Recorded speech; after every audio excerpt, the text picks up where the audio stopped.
안녕하세요. 군단TV 군단입니다. 오늘은 약간 재밌는 얘기를 해볼 거예요. 여러분들 음모론 좋아하시나요? 저는 좋아하기도 하고 만들기도 하고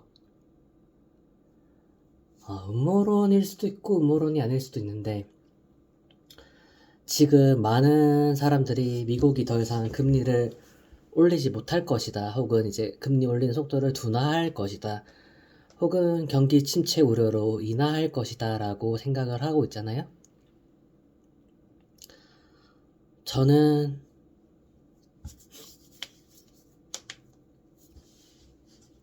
반대에 베팅하겠습니다. 당분간은 더 올릴 거예요. 마음 단단하게 먹으세요, 다들. 네가 뭔데 미연준의 스탠스를 정하냐, 베팅하냐, 지금의 경제학자들은 다 바보냐.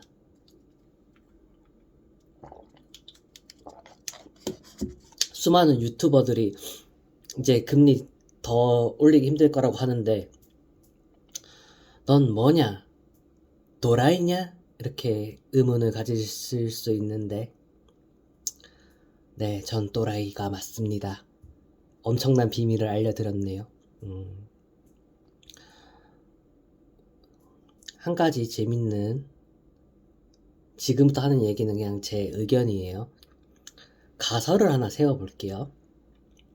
미국은 2016년도에 제로 금리였고 2018년, 19년까지 금리를 조금씩 올려왔습니다. 그러다가 2019년에 미중 무역 분쟁이 터지면서 경기 침체 우려를 이야기하면서 금리를 조금 인하했는데요. 그때가 언제냐면은 그러니까 그때 금리가 몇 퍼센트였냐면은 2.5%였어요. 그러니까 코로나 2020년 1년 전에 2.5%였고, 근데도 미중 무역 분쟁으로 인해서 경기 침체가 우려된다고 금리를 살짝 인하했었습니다. 그리고 여러분이 아시는 것처럼 1년 뒤에 코로나가 터지고 미국은 다시 급격하게 금리를 0%까지 내렸죠. 그래서 이제 코로나 이전에 2.5까지 올렸다가 금리를 올리는 걸 멈췄기 때문에 사람들은 이번에도 많이 올려봤자 3% 아니겠느냐, 미국이 체력이 되느냐 라고 했는데, 코로나 팬데믹 때 엄청난 돈을 뿌렸기 때문에 미국은 체력이 되었고 지금 거의 완전 고용 상태였기 때문에 버틸 수가 있었죠. 그리고 여러분들이 아는 것처럼 기준금리를 4%까지 그냥 1년 만에 냅다 올렸습니다. 그렇죠. 0에서 4까지. 그리고 12월 달에 한 번 더 올리는데 뭐 0.5다, 0.75다 지금도 싸우고 있는 걸로 알고 있는데, 0.75가 좀 더 합당하다고 보여지는데, 0.5를 올려도 이미 4.5다. 기준금리가 4.5라는 거는 뭐 부동산 대출은 9%다. 뭐 그런 소리가 있던데, 제가 얼마 전에도 미국 금리 이야기를 하고 오늘도 금리 이야기를 하고, 제가 정말 뼈아픈 뼈아픈 건데, 제 잘못을 인정하고 제 의견을 뒤집는 거는 생각보다 가슴이 많이 아픈 건데, 저는 이제 현대사회는 MMT라고 하는 이제 현대화폐 이론이 필요한 시점이라고 저는 생각을 했어요. 얼마 전까지도. 왜냐하면은 이제 그건 이제 제로 금리 시대 당시에 이제 금리가 제로라는 거는 대출을 아무리 많이 늘려도 이자 부담이 없기 가깝기 때문에 거의 말 그대로 제로에 가깝기 때문에 원금의 총액이 늘더라도 그것을 사실상 원금을 상환을 안 하고 이자만 부담하는 방식의 그런 무제한 양적 완화, 일본식 무제한 양적 완화를 각 나라들은 해야 된다라고 생각을 했어요. 기축통화국이 아니어도 기축통화국이 무제한 양적 완화를 하고 있기 때문에 같이 해서 이제 통화의 가치를 절하해야 된다고 생각하고 있었습니다.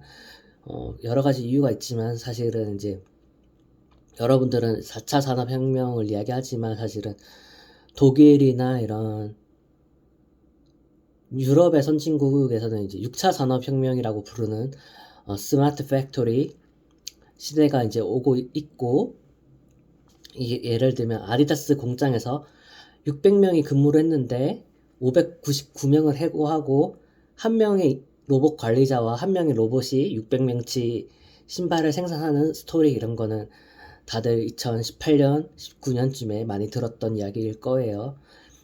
그러면은 자본주의라는 게 돌아가려고 하면은 옛날에는 아디다스라는 공장, 신발 공장에서 600명이 일을 하면 600명이 월급을 받고 600명이 소비 활동을 하는데, 지금은 로봇이 한 대의 로봇이 생산을 하고 그냥 깔끔하게 계산하기 편하게 600명이 놀고 있다고 생각을 할게요.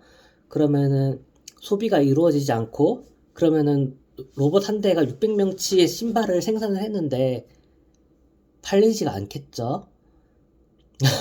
그러면은 그래, 생산의 효율성을 위해서 600명을 해고하고 로봇 한 대가 생산하는 것까진 좋았는데 600명의 직원이 월급을 받아서 소비를 해야 그 수많은 신발들이 의미가 있게 되는 건데,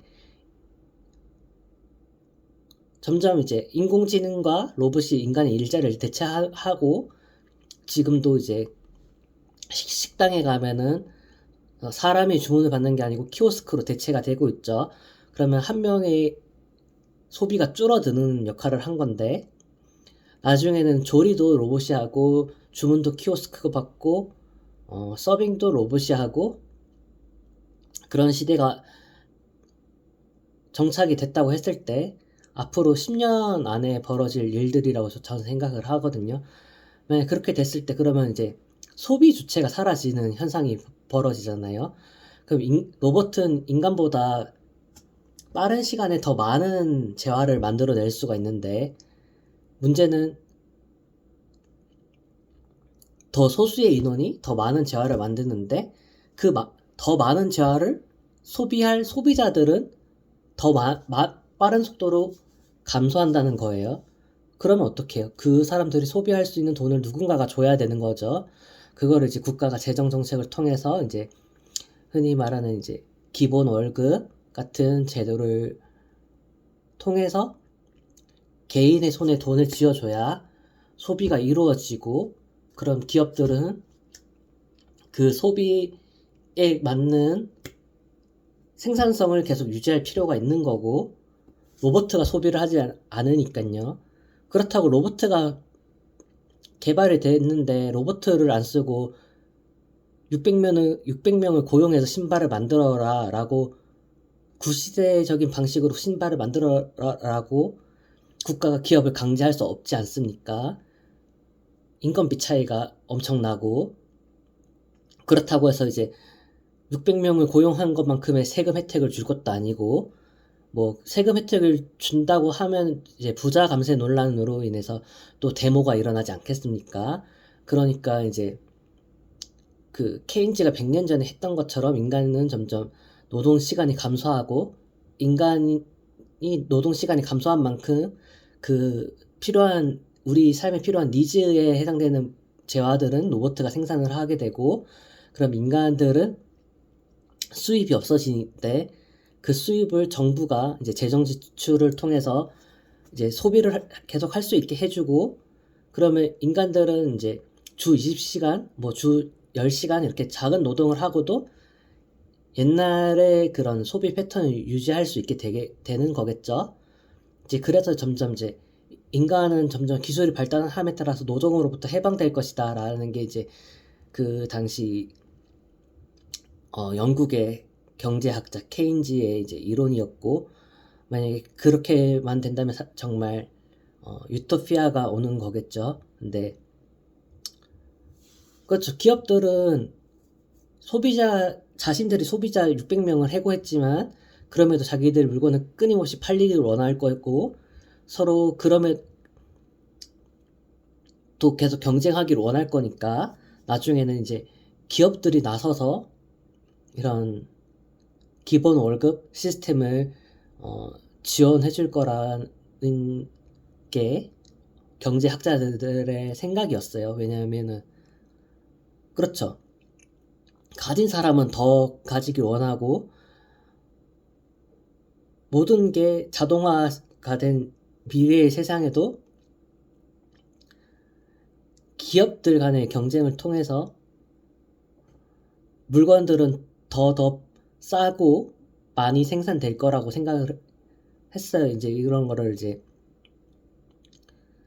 아마존이 했던 거고 쿠팡이 했던 것처럼 이제 플라잉 휠 효과로 인해서, 자, 물건을 싸게 팔아요. 그럼 싸게 팔면 사람들이 모이니까 원재료 값을 대량으로 사오니까 더 싸게 만들 수가 있어요. 더 싸게 만들게 되고, 또 이제 인건비를 다 줄이고 로봇가 만드니까 물건 값이 싸지고, 그 싼 거를 공급하니까 소비자들이 또 더 많이 모이고, 더 많은 소비자가 모이니까 또 원재료 값을 더 싸게 사올 수가 있고, 그리고 또 더 싸게 생산된 물건을 더 싸게 팔고, 그래서 이제 이런 거 이제 플라잉 휠 효과라고 하는데, 그래서 이제 돈을 계속 많이 찍어내도 이러한 대량 공급의 그 생산 방식에 따라서 아마존과 쿠팡이 하는 것처럼 결국은 디플레이션이 온다 라던가, 혹은 인플레이션이 억제되는 효과가 있다. 이제 그런 걸 이제 아마존 효과라고 할게요. 제가 이제 이해하기 쉽게. 아마존 효과로 인해서 물건값은 비싸지기 힘든 구조가 되었기 때문에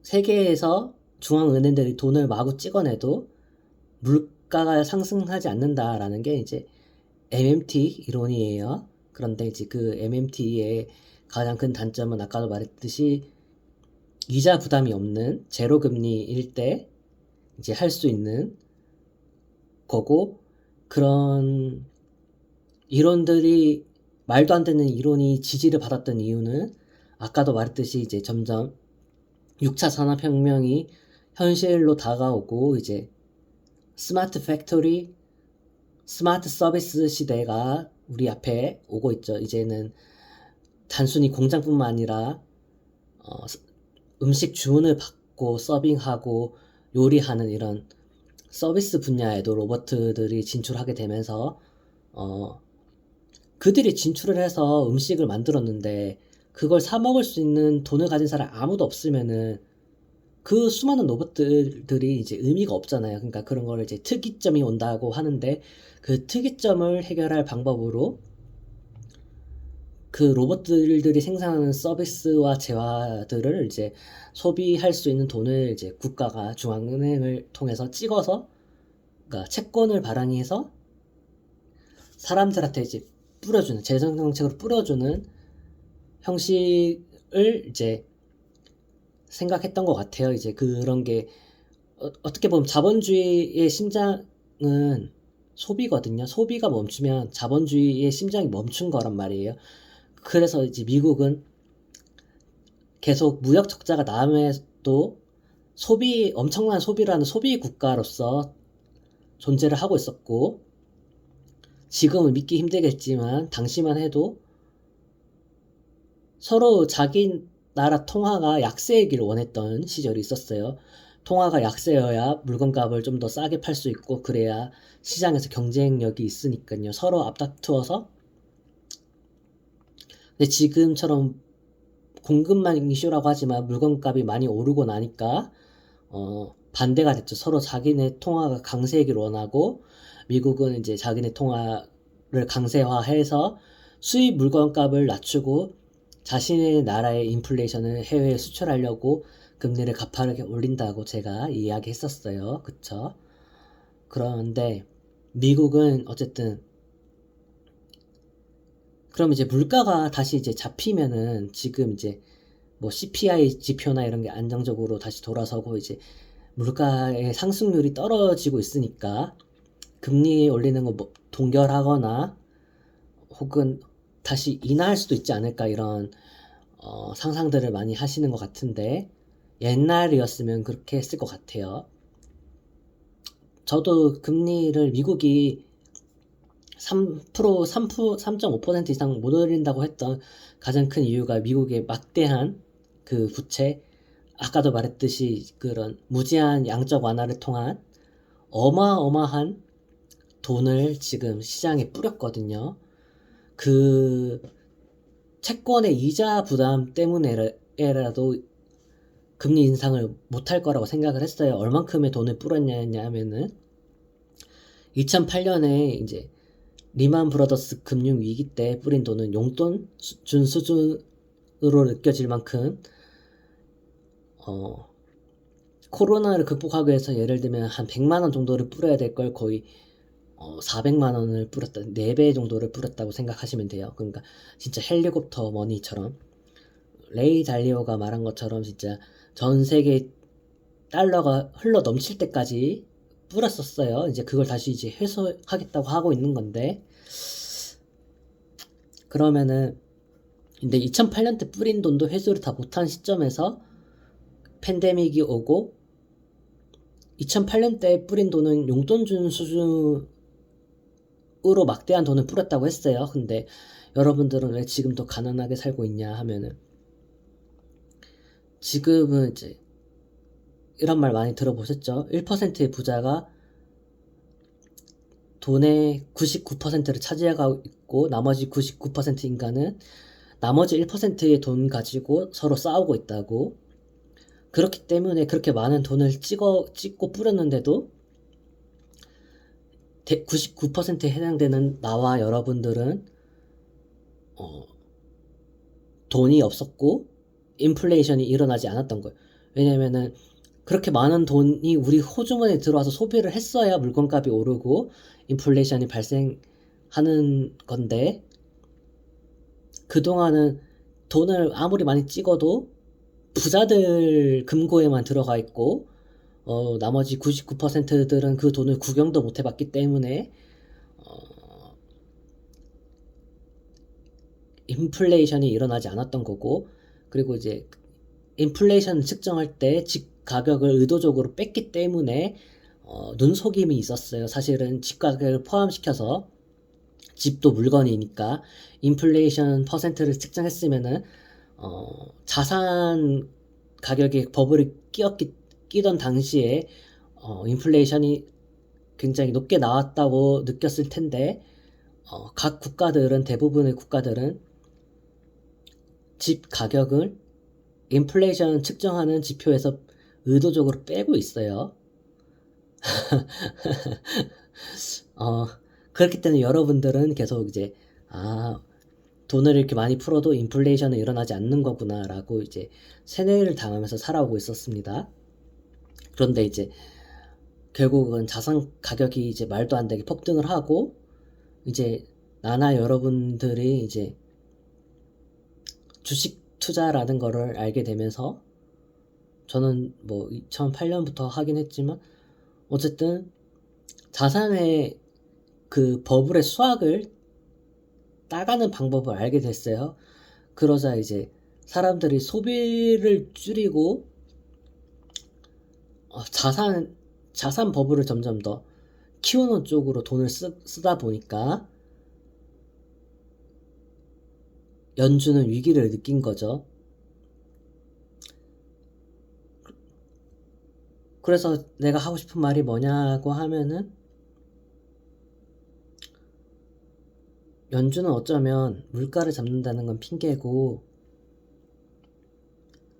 지금 전 세계 밀물처럼 뿌려진 달러들을 썰물처럼 흡수를 해서 다시 의미 있는 자산 가격 하락 혹은 자산 폭락이 일어날 때까지 계속해서 금리를 올리거나 할 수 있다라는 걸 이야기하고 싶습니다. 이거는 어디까지나 제 의견이고 음모론이고 그런 건데 재미로만 봐주세요.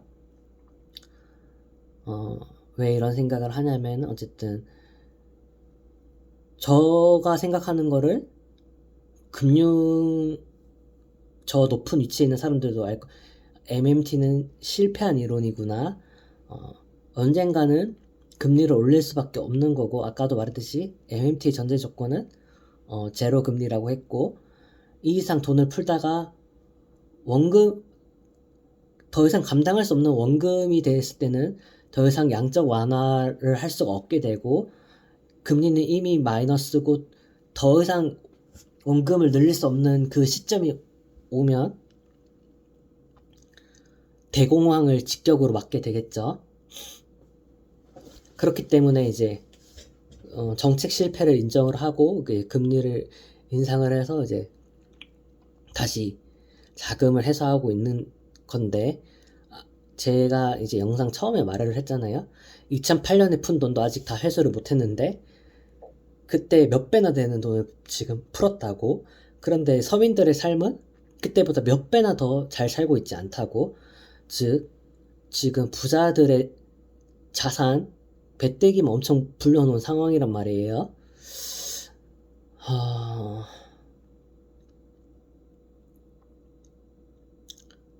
근데 아이러니하게도 금리를 인상하면 그 피해를 서민들이 고스란히 다 보는 상황이 벌어지죠. 그게 금리를 올리면서 과도한 레버리지를 써서 자산에 투자한 사람들이 망해야 되는데 아마 그들은 또 이 핑계 저 핑계 대면서 구제할 거예요. 참 더러운 세상이네요. 이젠 정신 바짝 차려야 될 것 같아요, 진짜. 어쨌든 이제 슬슬 영상을 마무리해야 될 시간이 됐는데 그래서 이제 주저리주저했지만 말의 핵심은 뭐냐, 미국은 어쩌면은 지금 정확하게 말하면 미국이 아니고 연준은 미국이 무너지거나 미국 경제 위기가 와서 자산 가격이 심하게 폭락할 때까지 다시금 달러 가치를 지키기 위해서 금리를 더 올릴 것이다. 물가는 핑계고 물가가 잡히더라 하더라도 물가 상승률이 2%가 그러니까 안 되었다라고 빡빡 우기면서 계속 고금리 기조를 유지할 수도 있다라는 게 제 생각입니다. 여러분들 이걸 잘 아셔야 돼요. 미 연준은 미국의 수호자가 아니에요. 여러분의 수호자도 더 아니고 달러의 수호자예요. 그러니까 미국이 망하더라도 달러의 가치를 지키는 게 그 사람들의 원칙이에요. 이제 일본은 아베노믹스를 하면서 국가 GDP 대비 240%나 되는 엄청난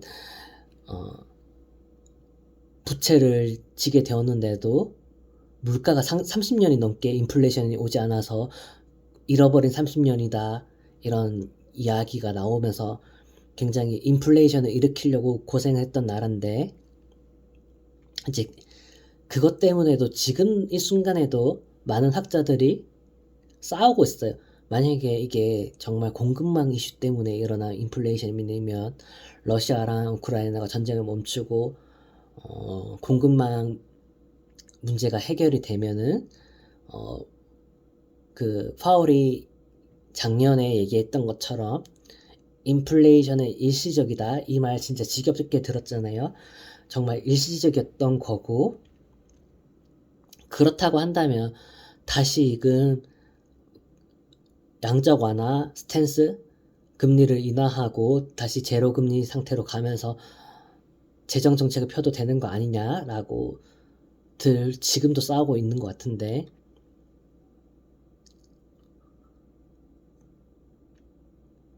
정말 무서운 거는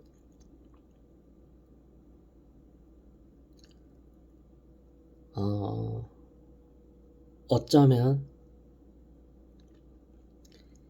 이 수많은 돈들이 의미 있는 액수까지 줄어들 때까지 계속해서 금리를 인상할 수도 있다라는 거예요.